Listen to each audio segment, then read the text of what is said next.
first day, Canada. So, wala pa kami mga trabaho. Ito yung tsura ng bahay namin. Yan, hindi pa kami nakakapag-ayos. Ayan, niligpit pa lang ako. Ito yung pagkain namin, dalang galing Pilipinas. Ang naman namin ay tatrabaho sa Korean food. Yan, nagdala siya.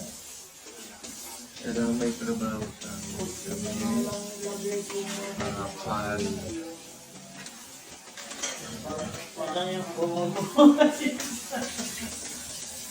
Ito ang buhay namin ngayon sa Canada. Para seaman din. Okay, guys. Mamaya na lang. Yung pagkain ng gabi. Yan, ngayon. Diba? Yung kimchi. Fish cake. Fish cake. Kimchi. Fish cake. Da. Grocery. Galing Pinas. Hinihid namin yung ulam kanina tanghali. Yung buhay.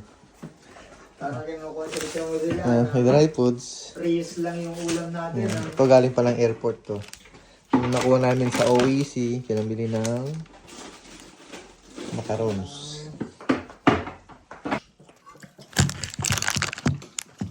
Tingnan ba?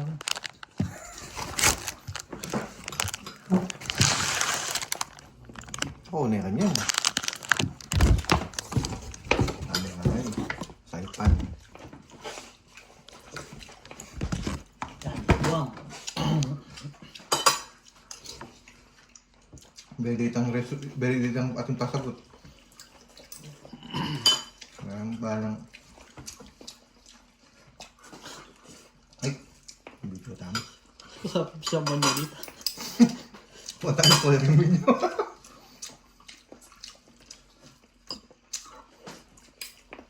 Kumbaga katumbas ng kimchi sa atin. Sorry.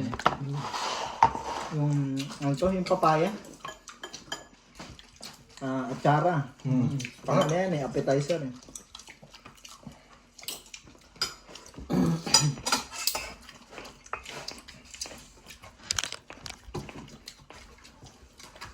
Ito fish cake din. Hindi. Kimchi din. May ka-flavor lang yung manok ah. Hindi Oo. naman natin eh. Anong flavor? Dulok. Na ano, yung parang Burn lang ah. ayun Smoke. siya ng taba. Smoke. Para kagdaga ko din, ang galing tulad ha?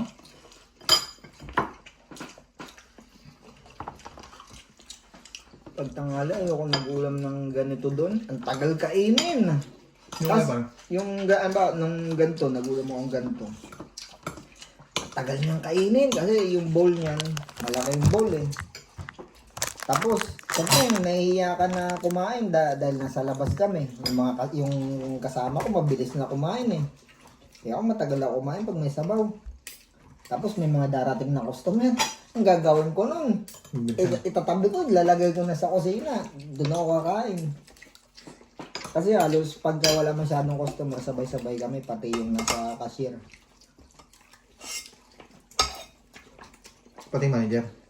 Hmm.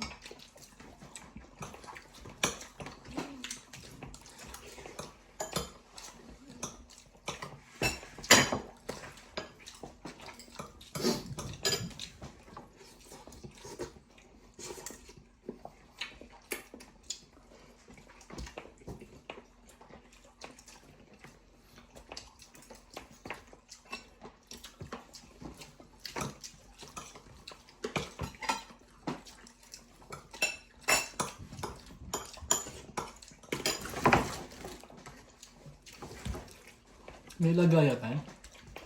O parang, parang games. Lumak pang mga gas. Kain pong, kanin pa dun.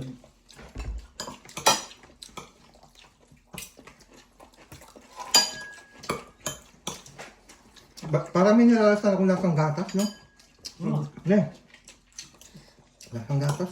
Ang broth kasi niyan, oxtail. Naman. Yung sabaw niya.